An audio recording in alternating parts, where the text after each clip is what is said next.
Sa video na to, ibabahagi ko yung mga paraan kung paano matagos yung YouTube kahit isa kang empleyado. Una, dapat yung bahay mo sobrang lapit lang siya sa tinatrabahuhan mo. Bakit kailangan sobrang lapit lang?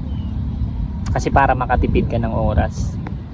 Halimbawa sa commute, kasi pareho lang naman tayo may 24 oras dito sa sa Earth kada araw. Halimbawa sa commute, natatanggalan ka ng 2 hours, nababawasan ka ng 2 hours dahil lang sa commute araw-araw. Machi-checkmate ka doon. Sobrang lapit lang ng pinagtatrabahuan mo kasi para makatipid ka ng oras. Kasi tatagusin mo nga tong YouTube eh. Kailangan mo rito ng time and effort.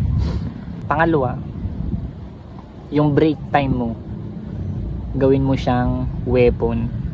Sabihin natin sa break time mo meron kang 30 minutes, yung iba merong 1 hour. Sobra na yun para makaisip ka ng ideya. Yung 1 hour mo na break, gamitin mo siya para makaisip ng ideya. Tapos pag uwi mo ng bahay, mo siya, gawan mo ng script yung naisip mong ideya. Para pagdating ng day off mo, yung ideya at nagawa mong script, pag day off mo, pwede mo na yung i-shoot. Nagigets mo? Gawin mo yun paulit-ulit within, sabi natin 6 months, 1 year, gawin mo yun paulit-ulit.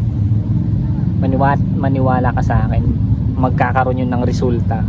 Maybe konting resulta lang yung makuha mo, pero naniniwala ako magkakaroon yun ng resulta. Maybe indirect siya dun sa YouTube channel, pwedeng maging malupit ka magsalita kasi data yun eh. Alam mo, kaka-upload mo, makikita mo yung mga gumagana na content, at saka mahanap mo yung sarili mo, yung niche mo kada upload mo. Hindi ko masabi na magkakasahod ka kaagad sa loob ng 1 year, pero ang nakikita kong result is sa pagkatao mo. Kasi yung habit doon ng formula doon is yung consistency. Kapag natuloy-tuloy mo yun na yun, malapit ka na doon, malapit ka na sa katotohanan. Kung gusto mo talaga siyang tagusin na yung sahod mo sa trabaho mo, sa pagiging empleyado mo, i-invest mo dito sa content creation.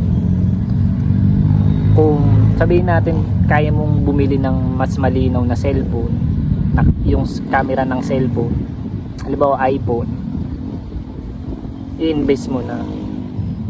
Kung nakikitaan mo na ng result yung YouTube channel mo.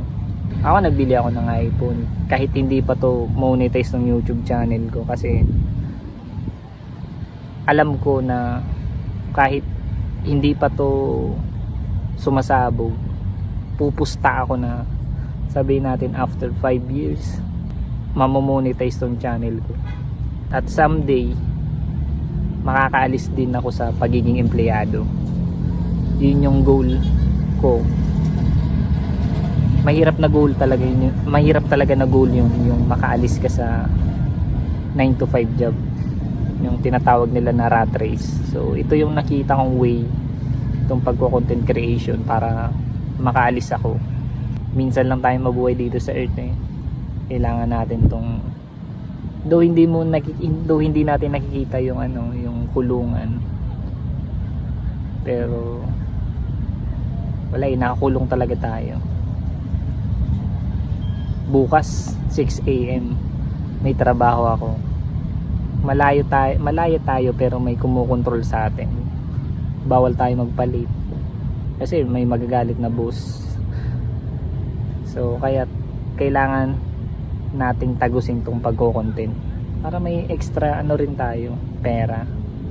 Hindi tayo nakadepende sa trabaho natin, sa pagiging empleyado. Kasi someday mawawala tong lakas natin at pwedeng tanggalin tayo sa trabaho kasi hindi na natin kayang i-perform yung task na kailangan sa trabaho. Maybe someday tatanggalin tayo, so dapat may backup plan tayo. Ito na yon, yung pagko-content.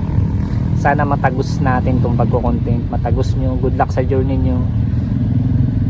So abangan nyo yung susunod kong upload. At kung may natutunan ka, please comment, subscribe, like nyo na rin yung video. At paalam. So malamig na yung kape ko.